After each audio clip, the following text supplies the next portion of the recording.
கிருபையும் சமாதானமும் உண்டாவதாக. இந்த மனமகிழ்ச்சியின் இந்த புதிய நாளுக்காக தேவனுக்கு நன்றி. ஒரு புதிய மாதத்தை தொடக்குவதற்கு தேவன் நமக்கு கிருபை தந்திருக்கிறார். அதற்காக நன்றி. அதே போல கடந்த மாதம் முழுவதும் தேவன் நம்மை வழிநடத்தி வந்தார். அதற்காகவும் நன்றி. ஆகவே இந்த புதிய மாதத்தில் கூட நாம் நம்மை நாமே ஒப்பு கொடுத்து தேவனுடைய சமூக தண்டையிலே இந்த மாதம் முழுவதும் நாம் அதிகமாக அவரோடு கிட்டி சேர வேண்டும் என்ற அந்த ஒரு எண்ணத்தோடு நாம் இந்த புதிய மாதத்தை தொடங்குவோம். இந்த மாதத்திற்கு தலைப்பாக நான் எடுத்துக்கொண்ட வேத பகுதி என்ன அப்படின்னா 1 ராஜாக்கள் 20ஆம் அதிகாரம். 1 ராஜாக்கள் 20ஆம் அதிகாரத்தில் இருக்கக்கூடிய சில நிகழ்வுகள், பழைய ஏற்பாட்டு காலகட்டத்தில் நடந்த சில நிகழ்வுகள், அதை குறித்து நாம் தியானிப்போம். அதே போல அதில் அநேக ஆவிக்குரிய பாடங்களை நம்மால் கற்றுக்கொள்ள முடிகிறது. அந்த ஆவிக்குரிய பாடங்களையும் நாம் பார்த்து அதை நம்முடைய வாழ்வில் செயல்படுத்த நாம் முயற்சி செய்யலாம். ஆகவே 1 ராஜாக்கள் 20ஆம் அதிகாரத்தில் யாரை பற்றி அங்க சொல்லப்பட்டிருக்கு அப்படின்னா, ஆகாப் ராஜாவை பற்றி சொல்லப்பட்டிருக்கு. இது எந்த காலகட்டம் அப்படின்னா, எலியா தீர்க்கதரிசி எசபேலுக்கு பயந்து அவர் ஓடிட்டாரு. இந்த சமயத்தில் பெரிய தீர்க்கதரிசியாக யாருமே இஸ்ரேல் தேசத்தில் இல்ல. இப்படிப்பட்ட ஒரு சூழ்நிலையில் என்ன ஆகுது அப்படின்னு நம்ம பார்க்கும் பொழுது, சீரிய தேசத்தின் ராஜா, அதாவது பெனதாத் அப்படின்றது தான் அவனுடைய பெயர். அந்த ராஜா என்ன செய்யறான் அப்படின்னா, 32 ராஜாக்களை கூட்டிக் கொண்டு மிகப்பெரிய திரளாக அவன் படைகளை திரட்டி கொண்டு அவன் இஸ்ரேலுக்கு விரோதமாக வரான். அப்படியாக அவன் திரட்டி கொண்டு சமாரியா நகரத்தை, அந்த காலகட்டத்தில் சமாரியா நகரம் பாத்தீங்கன்னா அதுதான் தலைநகரமாக இருந்தது இஸ்ரேலுக்கு. ஆகவே சமாரியா நகரத்தை அவன் என்ன செஞ்சான் அப்படின்னா முற்றுகை போட்டு அதை தாக்க ஆரம்பிச்சிட்டான். அப்ப இந்த செய்தி ஆகாப் ராஜாவுக்கு முதலாவது அறிவிக்கப்படுகிறது. அதாவது பெனதாத் முற்றுகை போட்டான், அதே போல யுத்தம் செய்வதற்கு தயாராயிட்டான் அப்படின்ற அந்த செய்தி அவனுக்கு தெரிய வந்திருக்கும் கண்டிப்பாக. அதே சமயத்தில் இந்த பெனதாதும் என்ன செய்யறான் அப்படின்னா, தன்னுடைய தூதுவர்களை இல்லைன்னா தன்னுடைய மக்களை அனுப்பி சில காரியங்களை எதிர்பார்க்கிறான். ஆகாப் ராஜா கிட்ட இல்லைன்னா இஸ்ரேல் தேசத்துக்கிட்ட எதிர்பார்க்கிறான். என்னெல்லாம் எதிர்பார்க்கிறான் அப்படின்னு பாத்தீங்கன்னா, நீ எனக்கு தங்கத்தை கொடுக்கணும், வெள்ளியை கொடுக்கணும், அதே போல உன்னுடைய பெண் பிள்ளைகளை கொடுக்கணும், அதே போல குழந்தைகளை கொடுக்கணும் அப்படின்னு சொல்லிட்டு அவன் ஒரு டிமாண்ட் வைக்கிறான். அவன் ஒரு கோரிக்கை வைக்கிறான், அதெல்லாம் நீ எனக்கு செய்யணும் அப்படின்ட்டு. அப்ப இந்த ஆகாப் ராஜா நினைக்கிறான், ஓகே, ஒருவேளை நம்ம இதெல்லாம் செஞ்சோம்னா அவன் திரும்பி போயிடுவான், நம்மள தொடர்ந்து தாக்குதல் பண்ண மாட்டான், அழிக்க மாட்டான், யுத்தம் செய்ய தொடங்க மாட்டான் அப்படின்னு சொல்லிட்டு ஆகாப் நினைக்கிறாரு. ஆகவே ஆகாப் அந்த கோரிக்கைக்கு உடனே சரின்னு சொல்லிடுறாரு. நம்ம அதை வாசித்தோம் என்றால் 1 ராஜாக்கள் 20ஆம் அதிகாரம் 3-4 நம்மால் அதை வாசிக்க முடிகிறது. உன்னுடைய வெள்ளியும் உன்னுடைய பொன்னும் என்னுடையது, உன்னுடைய ஸ்திரீகளும் உன்னுடைய குமாரருள் சமர்த்தையாய் இருக்கிறவர்களும் என்னுடையவர்கள் என்று பெனதாத் சொல்லுகிறான் என்று அவனுக்கு சொல்ல சொன்னான். இஸ்ரவேலின் ராஜா அதற்கு பிரதியுத்தரமாக, ராஜாவாகிய என் ஆண்டவனே, உம்முடைய வார்த்தையின்படியே நானும் எனக்கு உண்டான யாவும் உம்முடையவைகள் தான் என்று சொல்லி அனுப்பினான். பாருங்க, உடனே இவர் சரண் அடைஞ்சிட்டாரு. என்ன அப்படின்னா, நீங்க சொல்றபடி நான் எல்லாத்துக்கும் சரின்னு சொல்றேன், நானும் சரி, என்னுடைய மக்கள் எல்லாருமே உங்களுடையவர்கள், நீங்க என்னெல்லாம் கேட்குறீங்களோ அதெல்லாம் கொடுத்துடுறோம் அப்படின்னு சொல்லிட்டு சொல்றான். அப்ப இந்த செய்தி பெனதாதுக்கு அறிவிக்கப்படுகிறது, இந்த சீரிய தேசத்தின் ராஜாவான பெனதாத். அப்போ பெனதாத் சரின்னு சொல்லிட்டு அவன் அந்த யுத்தத்திலிருந்து அவன் பின்னிட்டு போல, மாறாக அவன் என்ன செய்றான் அப்படின்னா, மறுபடியும் 2வது கோரிக்கை வைக்க ஆரம்பிக்கிறான். இந்த 2வது கோரிக்கை எப்படிப்பட்டதாக இருக்கு அப்படின்னு நம்ம பார்க்கும் பொழுது, அவன் என்ன சொல்றான் அப்படின்னா, இப்ப வந்து முதல் கோரிக்கை என்ன சொன்னான்? எனக்கு வந்து வெள்ளி வேணும், பொண்ணு வேணும், நல்ல பெண் பிள்ளைகள் வேணும், இப்படின்னு சொல்லிட்டு சொன்னான். இப்ப 2வது கோரிக்கை அவன் என்ன சொல்றான் அப்படின்னா, என்னுடைய மக்கள சேவகர்கள நான் வந்து அனுப்புவேன். என்னுடைய மனிதர்கள நான் அனுப்புவேன். ஊழியர்கள் சொல்லப்போனால். அவங்க வந்து என்ன செய்வாங்க அப்படின்னா, உன்னுடைய நகரத்தில் இருக்கக்கூடிய அவங்களுடைய கண்களுக்கு புலப்படக்கூடிய நல்ல விஷயங்கள் எல்லாவற்றையும் என்ன செஞ்சுருவாங்க? எடுத்துப்பாங்க. எல்லாவற்றையும் எடுத்துப்பாங்க. அவங்களுக்கு எதெல்லாம் பிடி பிடிச்ச மாரி இருக்கோ, அது எல்லாத்தையும் அவங்க எடுத்துக்கிட்டு வருவாங்க அப்படின்ட்டு 2வது கோரிக்கை வந்து அவன் வந்து வைக்கிறான்.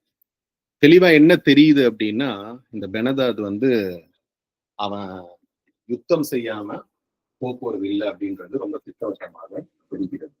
அப்ப வந்து என்ன செய்யறான் அப்படின்னா, இப்படிப்பட்ட ஒரு கோரிக்கை வைக்கிறான். இப்ப 2வது கோரிக்கை வைக்கும் பொழுது, இது ஆகாப் ராஜாவுக்கு இந்த கோரிக்கை சென்றடையுது. அப்ப 2வது முறை ஆகாப் என்ன செய்யறான் அப்படின்னா, உடனடியாக ஓகேன்னு சொல்லாம, சரின்னு சொல்லாம, அவன் வந்து தன்னுடைய தேசத்துல இருக்கக்கூடிய மூப்பர்களை அழைத்து அவங்க கிட்ட வந்து விசாரிக்கிறான். என்ன செய்யலாம் அப்படின்னு சொல்லிட்டு விசாரிக்கும் பொழுது, அவங்க சொல்றாங்க, இத நீ வந்து ஒத்துக்கிட்ட அப்படின்னா, கண்டிப்பா தேசத்த அவன் முழுமையாக அழிச்சிடுவான். அதனால நீ அத செய்யாத அப்படின்னு சொல்லிட்டு அவங்க வந்து சொல்றாங்க.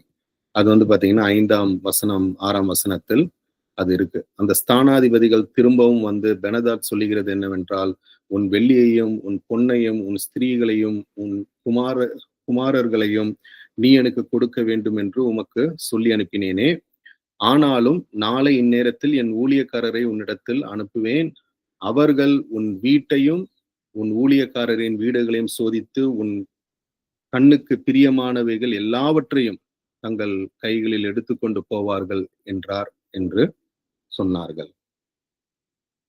7வது வசனத்துல, அப்பொழுது இஸ்ரேலின் ராஜா தேசத்தின் மூப்பரை எல்லாம் அழைப்பித்து, இவன் பொல்லாப்பு தேடுகிற விதத்தை கவனித்து பாருங்கள்.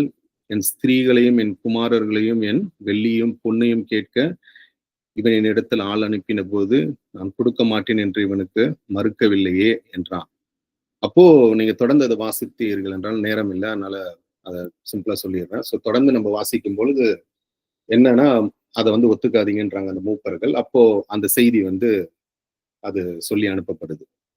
அப்ப 2வது முறை அந்த செய்தி சொல்லி அனுப்பப்படும் பொழுது, அதாவது இதுக்கு ஒத்துக்க மாட்டிருக்கிறாரு ஆகாப் ராஜா, இந்த ஒரு கோரிக்கைக்கு வந்து அவரு ஒத்துக்கல அப்படின்னு சொல்லும் பொழுது, பெனதாதுக்கு பயங்கரமான ஒரு கோபம் வருது. அப்போ ஒரு பெரிய ஒரு வார்த்தையை சொல்றான். என்ன சொல்றான் அப்படின்னா, நான் வந்து சமாரியால எந்த ஒரு மிச்சமும் இல்லாம நான் முற்றிலுமாக என்ன செஞ்சுவேன், அதை அழிச்சிருவேன் அப்படின்னு சொல்லிட்டு பெருமை பாராட்டுறான். பெனதாது வந்து என்ன சொல்றான் அப்படின்னா, நான் வந்து இந்த சமாரியா தேசத்தை ஒன்றுமே இல்லாம சுக்குநூறாக நொறுக்கிடுவேன். அது வந்து ஒரு ஒரு ஒன்றுமில்லாத மண்ணுக்கு சமானமாகிரும், அத சாம்பல் ஆயிரும் அப்படின்னு சொல்லிட்டு இந்த பெனதாத் வந்து சொல்லி பெருமை பாராட்டுறான். அந்த சமயத்தில் நம்ம ஆகாப் ராஜா வந்து கொஞ்சம் அவர் வந்து அந்த வார்த்தைகளை கேட்டும் பொழுது அவர் வந்து என்ன செய்யறாரு அப்படின்னா திரும்பி பேசுறாரு. என்ன திரும்பி பேசுறாரு அப்படின்னா, நீ வந்து இவ்வளவு பெருமை பாராட்டக்கூடாது. ஏன்னா யுத்தமே இன்னும் ஆரம்பிக்கல. அதனால யுத்தத்தில் வந்து என்ன முடிவு வரும்னு சொல்லிட்டு நமக்கு தெரியாது. அதனால வந்து இவ்வளவு பெருமை வந்து பாராட்டக்கூடாது அப்படின்னு சொல்லிட்டு ஆகாமோ ஆகாபும் என்ன செய்யறாரு அப்படின்னா திரும்பி பேசிடுறாரு. அது கொஞ்சம் ஆச்சரியமா இருக்கு. ஏன்னா அந்த சமயத்தில் ஆகாபுக்கு எந்த ஒரு துணையும் கிடையாது. பெரிய அளவு பலமும் கிடையாது. நீங்க எதிரி தேசத்தை யோசிச்சு பாத்தீங்கன்னா 32 ராஜாக்கள் இருக்காங்க சீரியர்களோட சேர்த்து. சோ அப்படி இருக்கும் பொழுது பெரிய படை, சாதாரண படை இல்ல. லட்சக்கணக்கான யுத்த வீரர்கள் வந்து திரண்டு இருக்கிறாங்க. ஆனா ஆகாப் வந்து என்ன சொல்றான் அப்படின்னா, சீரிய தேசத்தின் மன்னனான பெனதாத் கிட்ட நீ வந்து இவ்வளவு பெருமை பாராட்டக்கூடாது அப்படின்னு சொல்லிட்டு 11வது வசனத்தில் சொல்வதை நாம் பார்க்கிறோம். அப்போ இந்த செய்தியை கேட்ட உடனே பெனதாத்துக்கு கோவம் வந்துருது. ஓகே, இவன் எனக்கே என்னுடைய இதுக்கே விரோதமா பேசுறானா, இவனை ஒரு வழி பண்ணிடுறேன் அப்படின்னு சொல்லிட்டு என்ன சொல்றான் அப்படின்னா, அந்த சீரிய தேசத்தின் ராஜா அவன் வந்து யுத்தத்தை தொடங்குங்க, ஆரம்பிச்சிருங்க அப்படின்னு சொல்லிட்டு சொல்றான். 12வது வசனத்தில் சொல்லும் பொழுது பாருங்க, பெனதாதும் மற்ற ராஜாக்களும் கூடாரங்களிலே குடி கொண்டிருக்கையில் இந்த வார்த்தையை கேட்டு தன் ஊழியக்காரரை நோக்கி ஆயத்தம் பண்ணுங்கள் என்றான். அப்படியே நகரத்தின் மேல் சண்டை செய்ய ஆயத்தம் பண்ணினார்கள். இப்ப சண்டைக்கு ரெடி ஆயிட்டாங்க. அப்போ இந்த சமயத்தில் ஆகாபுக்கு ஒன்றும் புரியல. இப்ப என்ன செய்ய போறோம்னு தெரியல. இவர் வந்து பயங்கரமா பேசிட்டாரு. ஆனா இப்ப அவன் வந்து சண்டை செய்யறதுக்கு துணிஞ்சு வந்துட்டான். அதே போல எல்லாரும் ரெடி ஆயாச்சு. இப்ப என்ன செய்யணும் அப்படின்னு சொல்லிட்டு ஆகாப் முழித்து கொண்டிருக்கக்கூடிய இந்த வேளையில் தேவன் என்ன செய்யறாரு அப்படின்னா, தன்னுடைய ஒரு தீர்க்கதரிசி அனுப்புறார். இந்த தீர்க்கதரிசி வந்து எலியா கிடையாது, எலிஷா கிடையாது, ஒரு சாதாரண ஒரு தீர்க்கதரிசி. இந்த ஒரு சாதாரண தீர்க்கதரிசியை தேவன் அனுப்பி என்ன சொல்றாரு அப்படின்னா, ஆகாப்பை பார்த்து நீ வந்து பயப்படாத, நான் வந்து இஸ்ரேல் தேசத்தை இவ்வளவு பெரிய திரளான இந்த கூட்டத்தில் இவர்கள் கிட்ட இருந்து உங்களை விடுவிப்பேன். அதனால நீங்க பயப்படாதீங்க. நான் இதை எதற்காக செய்யறேன் அப்படின்னா, நான் தான் மெய்யான தேவன் சொல்லிட்டு நீ அறியணும். மற்ற தேவர்கள்லாம் கிடையாது, பாகால்லாம் கிடையாது. நான் தான் மெய்யான தேவன் சொல்லிட்டு நீ அறிந்து கொள்ளணும் அப்படின்னு சொல்லிட்டு, அதற்காக தான் நான் வந்து என்ன செய்யறேன், நான் வந்து உனக்கு உதவி செய்யறேன் அப்படின்னு சொல்லிட்டு அந்த தீர்க்கதரிசி மூலமாக தேவன் சொல்லி அனுப்புறாரு. அது வந்து பாத்தீங்கன்னா 13வது வசனத்தில் சொல்லப்பட்டிருக்கு. அப்பொழுது ஒரு தீர்க்கதரிசி இஸ்ரவேலின் ராஜாவாகிய ஆகாபிடத்தில் வந்து, அந்த ஏராளமான கூட்டத்தை எல்லாம் கண்டாயா, இதோ நானே கர்த்தர் என்று நீ அறியும்படி இன்றைக்கு அதை உன் கையில் ஒப்பு கொடுப்பேன் என்று கர்த்தர் சொல்லுகிறார். பாருங்க, தேவன் என்ன சொல்றாருன்னா, நானே கர்த்தர் என்று நீ அறியும்படி ஆகாபுக்கு ஒரு வாய்ப்பு கொடுக்கிறாரு. நான் தான்ப்பா தேவன், நான் தான் மெய்யான தேவன்ட்டு நீ அறிந்து கொள்ளணும். அதற்காக நான் என்ன செய்யறேன், இந்த திரளான இந்த கூட்டத்தை, இந்த ஜனங்களை வந்து உன் கையில நான் ஒப்பு கொடுக்குறேன் அப்படின்னு சொல்லிட்டு தேவன் வந்து சொல்றார். அப்படி தேவன் சொல்லும் பொழுது அந்த தீர்க்கதரிசி மூலமாக தேவன் பேசுறாரு இல்லைங்களா. அப்போ அந்த ஆகாப் கேட்கிறாரு தீர்க்கதரிசி கிட்ட, அப்போ இந்த யுத்தத்தை எப்படி தொடக்குறது, யார் தொடக்குவா அப்படின்னு சொல்லும் பொழுது, அப்ப அந்த தீர்க்கதரிசி சொல்றாரு, இந்த யுத்தத்தை வந்து நீ தான்ப்பா நடத்த போற. அதே போல அந்த யுத்தத்திற்கு எத்தனை ஆட்களை தெரிந்து கொள்ளணும், யாரெல்லாம் வந்து தெரிந்து கொள்ளணும், எப்படி யுத்தம் செய்யணும் அப்படின்னு சொல்லிட்டு அந்த திட்டத்தை எல்லாம் வந்து அந்த தீர்க்கதரிசி ஆகாப் கிட்ட சொல்றாரு. அப்படியாக இந்த ஆகாப் என்ன செய்யறாரு அப்படின்னா, அந்த தீர்க்கதரிசி சொன்ன விதமாக அந்த யுத்தத்தை தொடக்கிறாரு.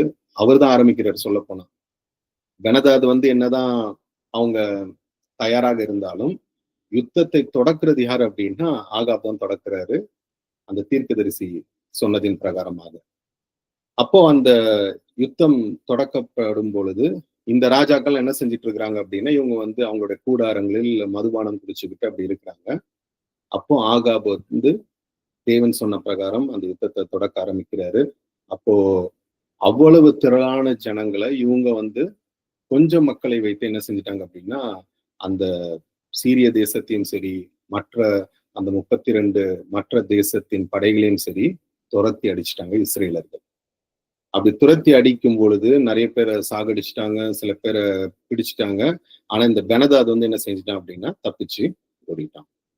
இது வந்து பெரிய ஒரு அதிர்ச்சி ஆயிடுச்சு, பயங்கரமான ஒரு அதிர்ச்சி பெனதாதுக்கு. எப்படி இவ்வளவு திரளான ஜனங்களை இவங்க எப்படி வந்து முறியடிச்சாங்க, இது எப்படி சாத்தியம் அப்படின்னு சொல்லிட்டு இவனுக்கு மிகப்பெரிதான ஒரு அதிர்ச்சி ஆயிடுச்சு.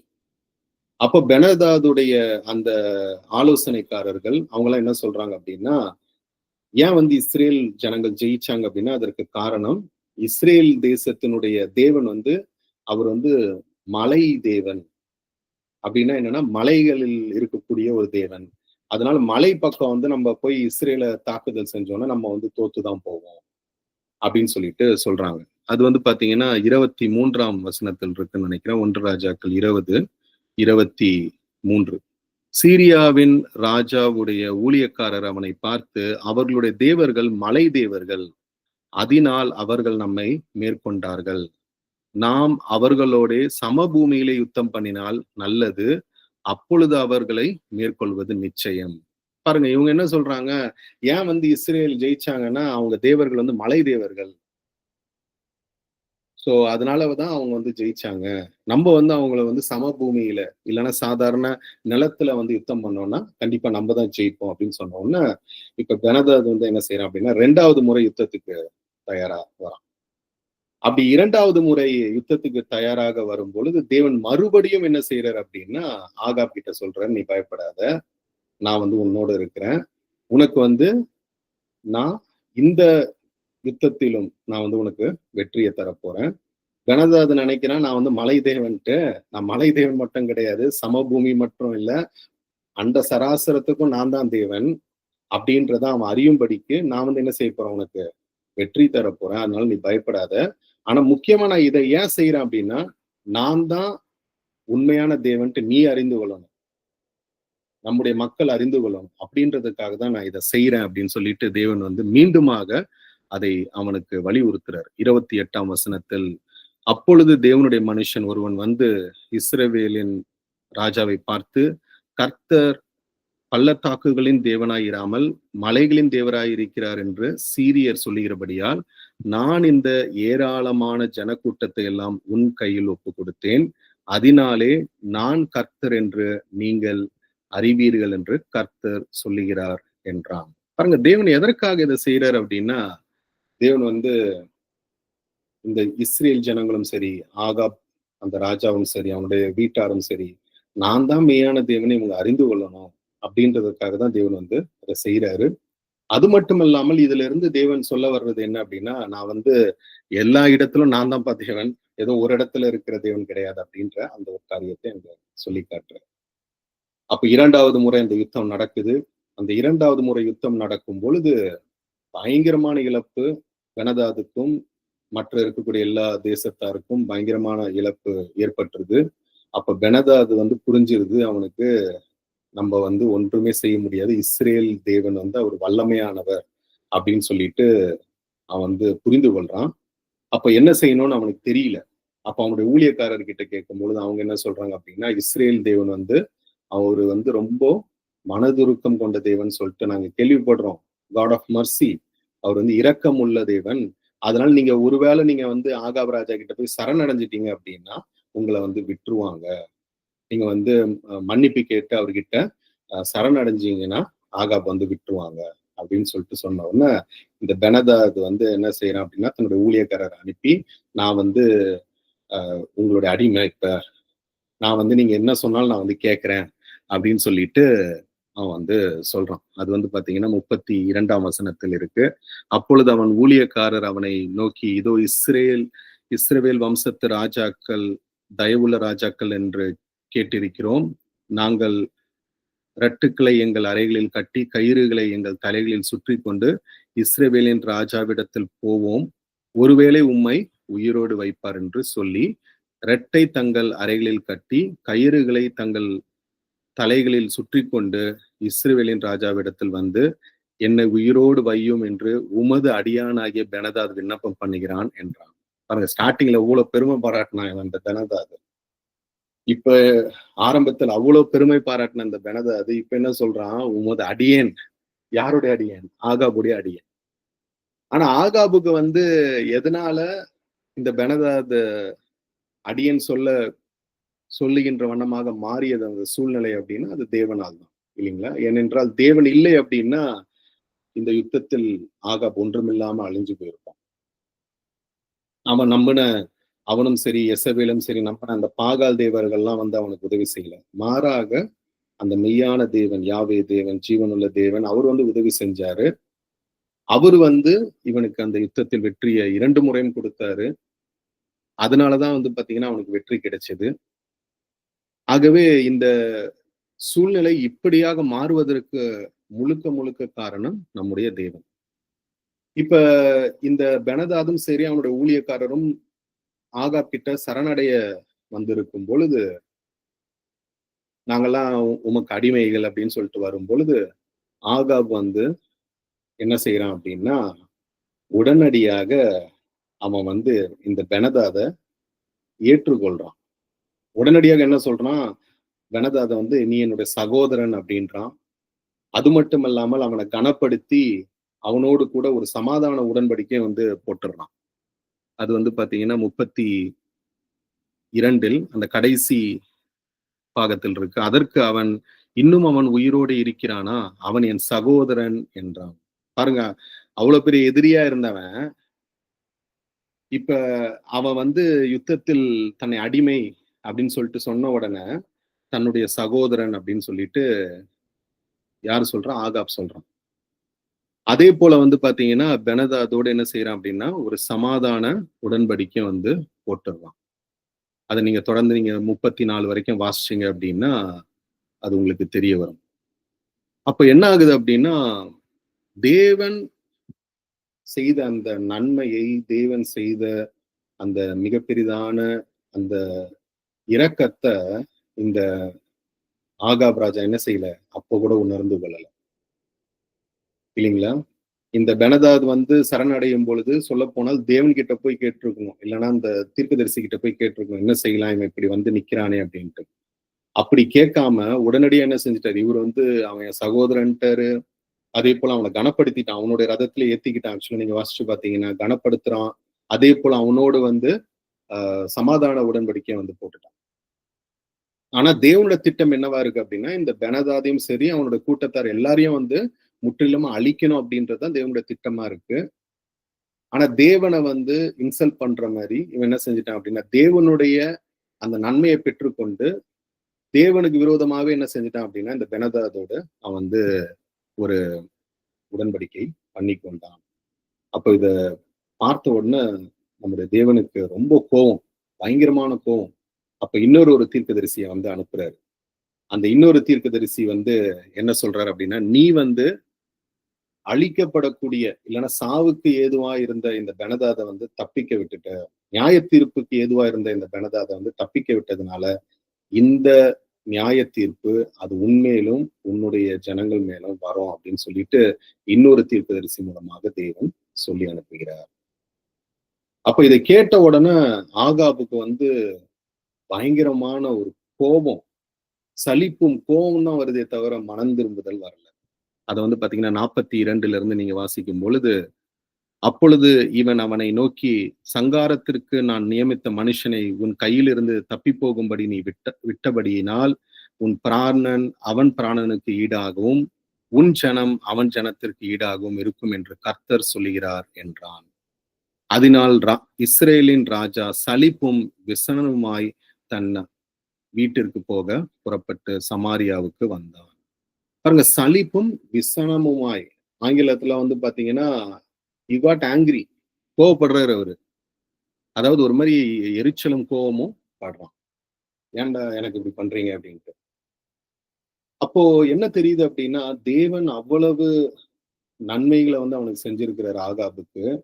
அதாவது 2 முறை வந்து சொல்லப்போனால் நான் தான் கர்த்தர்ன்னு சொல்லிட்டு அந்த 2 முறையும் வந்து யுத்தத்தில் வெற்றி பெறுவதற்கு தேவன் வந்து ஒரு வாய்ப்பை ஆகாப்புக்கு கொடுத்திருந்தாரு. அவ்வளவு நன்மைகளையும் அவன் பெற்றுக்கொண்டான். ஆனா அவ்வளவு நன்மைகளையும் பெற்றுக்கொண்டு அவன் செய்தது என்னமோ தேவனுக்கு விரோதமாக தான் செய்தான். அது மட்டுமல்லாமல் அவன் செய்த அந்த செயலை வந்து தீர்க்கதரிசி மூலமாக தேவன் சொல்லி அனுப்பும் பொழுது ஆகாப் வந்து மனம் திரும்பாம மாறாக என்ன செய்யறான்? தேவன் மேல கோவப்படுறான், எரிச்சல் அடைகிறான் அப்படின்ட்டு நம்ம வந்து பார்க்கிறோம். இதுதான் இந்த 1 ராஜாக்கள் 20ஆம் அதிகாரத்தில் சொல்லப்பட்ட நிகழ்வாக இருக்கு. கடைசியாக உங்களுக்கு தெரியும், தேவன் சொன்னபடியே இவன் மேலும் இவனுடைய வீட்டார் மேலும் அவருடைய நியாய தீர்ப்பு வந்தது. இந்த ஆகாப் ராஜா முற்றிலுமாக அழிக்கப்பட்டு போனான் அப்படின்றது நமக்கு தெரியும். சரி, இந்த நிகழ்வுல இருந்து சில ஆவிக்குரிய பாடங்களை மட்டும் நம்ம வந்து பார்த்து நிறைவு செய்வோம். சரி, முதலாவது என்ன ஆவிக்குரிய பாடம் அப்படின்னா, தேவனுடைய இரக்கம் வந்து அதை வந்து நம்மால் விவரிக்க முடியாத ஒரு இரக்கமாக இருக்கு. ஏன் அப்படின்னா, ஆகாப் வந்து அவ்வளவு ஒரு துஷ்டனான ஒரு மனிதன், அவ்வளவு ஒரு இரக்கமற்ற ஒரு மனிதன், ஒரு தேவனுக்கு பயப்படாத ஒரு மனிதன். அந்த சமயத்தில் கூட அதே போல அவனுக்கு ஒரு பிரச்சனைன்னு வரும் பொழுது அந்த இடத்தில் பெரிய தீர்க்கதரிசிகள் யாருமே கிடையாது. எலியா இல்ல, எலிசா கிடையாது. அப்படிப்பட்ட சூழ்நிலையில் கூட தேவன் என்ன செய்யறாரு அப்படின்னா அவனுக்கு இறங்குகிறார். அதுல இருந்து என்ன தெரியுது அப்படின்னா, தேவனுடைய இரக்கம் எவ்வளவு பெரிதா இருக்கு அப்படின்றது தெரிகிறது. புதிய ஏற்பாட்டில் கூட வசனம் என்ன சொல்லுது அப்படின்னா, நம்ம யாருமே வந்து தகுதி இல்லாதவர்கள் தான். தேவனுக்கு முன்பாக தகுதியற்றவர்கள் நம்ம எல்லாருமே. அப்படி இருந்தா கூட தேவன் வந்து என்ன செய்யறாரு அப்படின்னா நம்ம மேல இரக்கம் பாராட்டி இருக்கிறார். ரோமர் 5ஆம் அதிகாரம் 8ஆம் வசனத்தை நம்ம வந்து வாசிக்கும் பொழுது, நாம் பாவிகளாய் இருக்கையில் கிறிஸ்து நமக்காக மரித்ததினால் தேவன் நம்மேல் வைத்த தமது அன்பை விளங்க பண்ணுகிறார். பாருங்க, நாம் பாவிகளா இருக்கையில், ஆகாப் வந்து ரொம்ப நல்லவங்களா இல்ல, அதே போல நம்ம யாருமே பெரிய நல்லவங்களா இல்ல, இல்லைங்களா? நாம் பாவிகளா இருக்கையில் தேவன் வந்து என்ன செய்யறாராம், தம்முடைய குமாரனை அனுப்பி அதன் மூலமாக தம்முடைய அன்பை வெளிப்படுத்தினார். இந்த இடத்தில் கூட ஆகாப் வந்து தேவனுக்கு விரோதமாக பல காரியங்களை செஞ்சான். இருப்பினும் தேவன் வந்து என்ன செய்யறாரு, அவருடைய இரக்கத்தை அவனுக்கு காண்பிக்கிறார். நமக்கும் தேவன் வந்து என்ன செய்யறாரு அப்படின்னா, அவருடைய இரக்கத்தை காண்பிக்கிறார். அது தேவன் காண்பித்த அந்த இரக்கத்திற்கு நாம் வந்து உண்மையுள்ளவர்களாக இருப்பது அது அவசியமாக இருக்கு அப்படின்றத நாம் வந்து புரிந்து கொள்ள முடிகிறது. ஆகவே தேவனுடைய இரக்கம் அதை வந்து நம்மால் புரிந்து கொள்ள முடியல, சொல்ல போனால். ஏன்னா எப்படி இவ்வளவு இரக்கமா இருக்கிறாரு. மனிதர்களாகி நாம் வந்து பாத்தீங்கன்னா, ஏதாவது ஒருத்தங்க ஒரு வார்த்தை சொல்லிட்டாலும் சரி, ஏதாவது கடினமா பேசிட்டா, இல்லைன்னா தெரியாம ஏதாவது ஒண்ணு பண்ணிட்டா கூட மனிதர்கள் வந்து அதை ரொம்ப பர்சனலா எடுத்துப்பாங்க. என்னடா இப்படி பண்ணிட்ட அப்படின்னு சொல்லிட்டு நமக்கு விரோதமாகவே நினைப்பாங்க.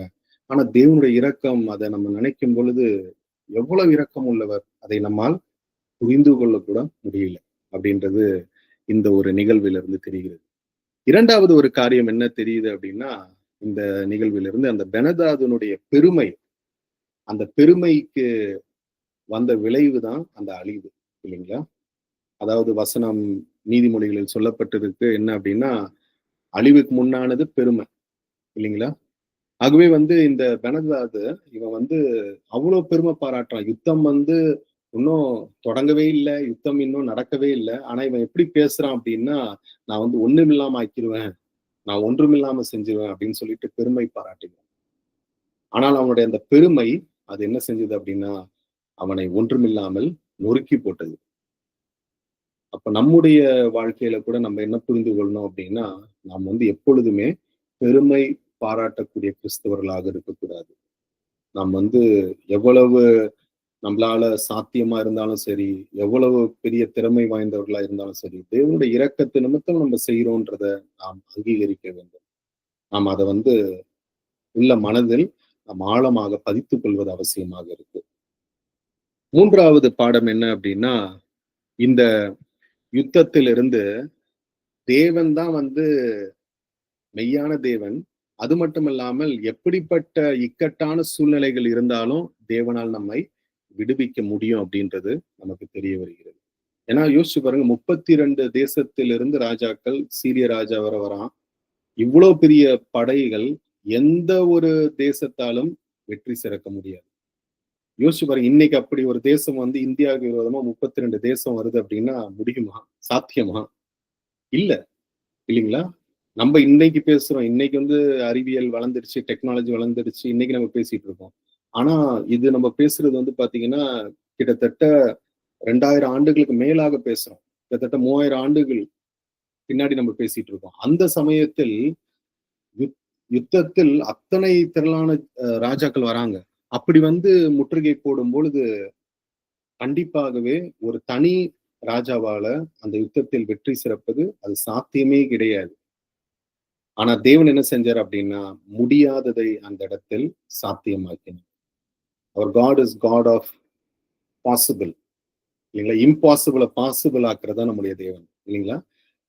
நம்ம வந்து வசனத்தில் நம்ம வந்து வாசிக்கிற ரோமர் 8ஆம் அதிகாரம் 31ஆம் வசனத்தில் நம்ம வாசிக்கும் பொழுது ரொம்ப அற்புதமான வசனம். இவைகளை குறித்து நாம் என்ன சொல்லுவோம்? தேவன் நமக்கு நம்முடைய பட்சத்தில் இருந்தால் நமக்கு விரோதமாய் இருப்பவன் யார்?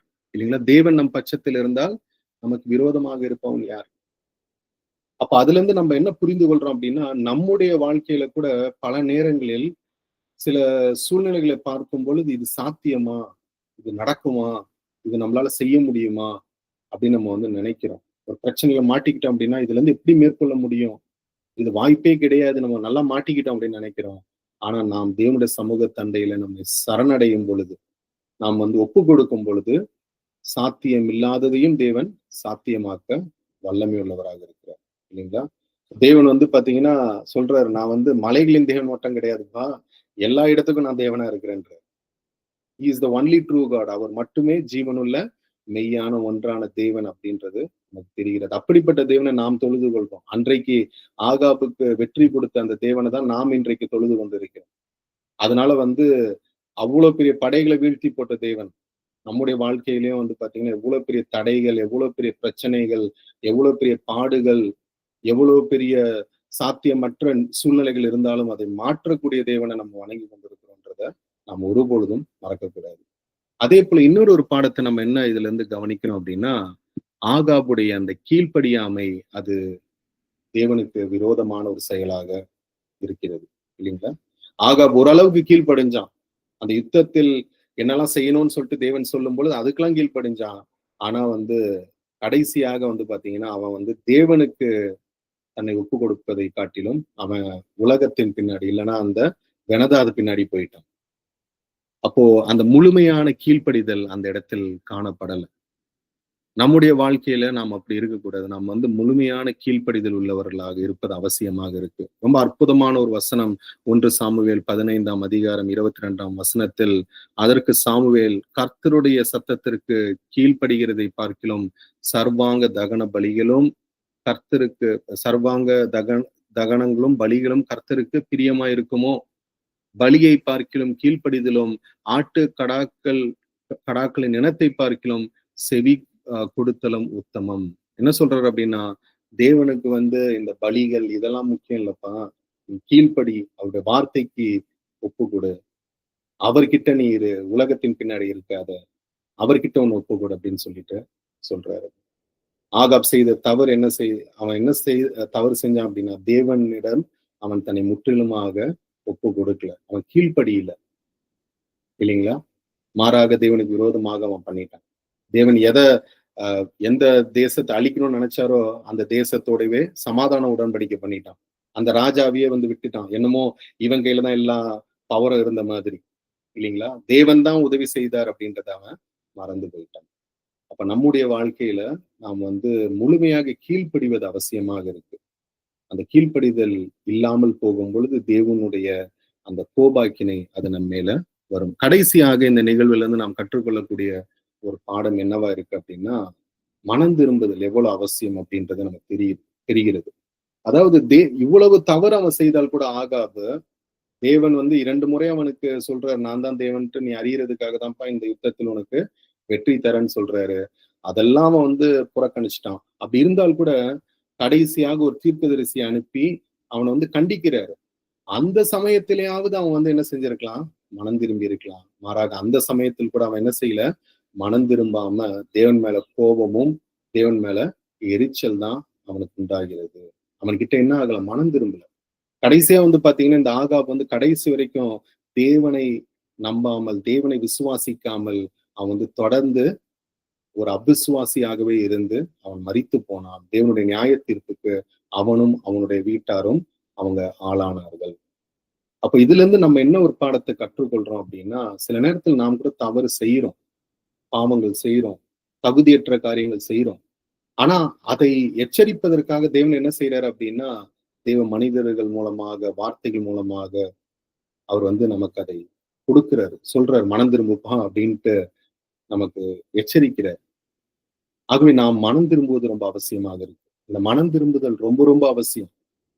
நம்ம உலகத்தை எடுத்துக்கொண்டோம் என்றால் எத்தனையோ மத புத்தகங்கள் இருந்தாலும் இந்த மனம் திரும்புதலை குறித்து சொல்லக்கூடிய ஒரே மத புத்தகம் அது வேதாகமம் தான். ஏன்னா இன்னைக்கு மனம் திரும்புதல் அப்படின்னு சொல்ற அந்த ஒரு கான்செப்ட், அந்த ஒரு சித்தாந்தம் வேதாகமத்தில் இருக்கிறதுனாலதான் நாம் தேவனை திரும்பி பார்க்கிறோம். ஏன்னா மற்ற எல்லா இடத்துலயும் பாவத்துக்கு பரிகாரம் தான் இருக்கே தவிர மனம் திரும்புதலை பத்தி சொல்ற எந்த ஒரு புத்தகமும் கிடையாது. வேதாகமத்துலதான் மனம் திரும்புதலை பற்றி ஆரம்பத்துல இருந்து கடைசி வரைக்கும் சொல்லப்பட்டிருக்கு. இயேசு கிறிஸ்து ஊழியத்தை தொடங்கும் பொழுது, ஆரம்பிக்கும் பொழுது என்ன சொல்றாரு, மனம் திரும்புங்கள், தேவனுடைய ராஜ்யம் சமீபமா இருக்கின்றது. Come close to God. மனம் திரும்புதல்னா என்ன? எப்படி ஆகாப் தேவனை விட்டு தூரமா போயிட்டான், ஆகாப் மறுபடியும் தேவன் கிட்ட வரணும். மனம் திரும்பினா வந்துருவான், ஆனா மனம் திரும்பல இல்லைங்களா? சோ ஆகவே இந்த கிறிஸ்துவ வாழ்வில் நாம் கற்றுக்கொள்ளக்கூடிய, இல்லைன்னா நாம் ஆழமாக மனதில் வைத்துக் கொள்ளக்கூடிய ஒரு காரியம் என்ன அப்படின்னா, அந்த ரிப்பன்டன்ஸ், மனம் திரும்புதல். அது எந்த ஒரு புத்தகத்திலையும் கிடையாது. நீங்க போய் உலகத்துல போய் கேட்டு பாருங்க, எந்த புத்தகத்திலையும் அது இல்லை. ஆனா இந்த மனம் திரும்புதலை குறித்த அதிகமான அந்த இம்பார்ட்டன்ஸ், அந்த முக்கியத்துவம் அது வேதாகமத்தில் தான் கொடுக்கப்பட்டிருக்கு. அது மட்டுமல்லாமல் எப்படி மனம் திரும்பணும், யார்கிட்ட மனம் திரும்பணும், மனம் திரும்புவதற்கு என்ன செய்யணும் அப்படின்ற அந்த ஒரு தெளிவும் வேதாகமத்தில் சொல்லப்பட்டிருக்கு. ஆகவே அந்த மனம் திரும்புதலும் நம்முடைய ஆவிக்குரிய வாழ்வில் மிக மிக அவசியமாக இருக்கு. ஆகவே இந்த நிகழ்விலிருந்து இத்தனை பாடங்களை நாம் தெரிந்து கொள்றோம், கற்றுக்கொள்றோம். இந்த புதிய மாதத்தில் நுழையக்கூடிய நாம் கூட இந்த ஆவிக்குரிய இந்த பாடங்களை நம்முடைய வாழ்வில் செயல்படுத்த நாம் முயற்சி செய்வோம். அப்படி செய்யும் பொழுது நிச்சயமாக நாம் தேவனுக்கு ஏற்ற மக்களாக இருப்போம். அது மட்டுமல்லாமல் இந்த மாதம் முழுவதும் தேவன் நம்மோடு இருந்து நமக்கு பெரிய காரியங்களை செய்வார். எவ்வளவு பெரிய பிரச்சனை வந்தாலும் சரி, எவ்வளவு இக்கட்டான சூழ்நிலைகள் வந்தாலும் சரி, அவர் சர்வ வல்லமை உள்ள தேவன், நமக்கு நிச்சயமாக வெற்றி தருவார் அப்படின்றதுல எந்த ஒரு சந்தேகமும் இல்லை. ஆகவே இந்த மாதம் முழுவதும் தேவனுடைய கிருபையும் சமாதானமும் வழிநடத்துதலும் நம் அனைவரோடும் இருப்பதாக. ஆமென்.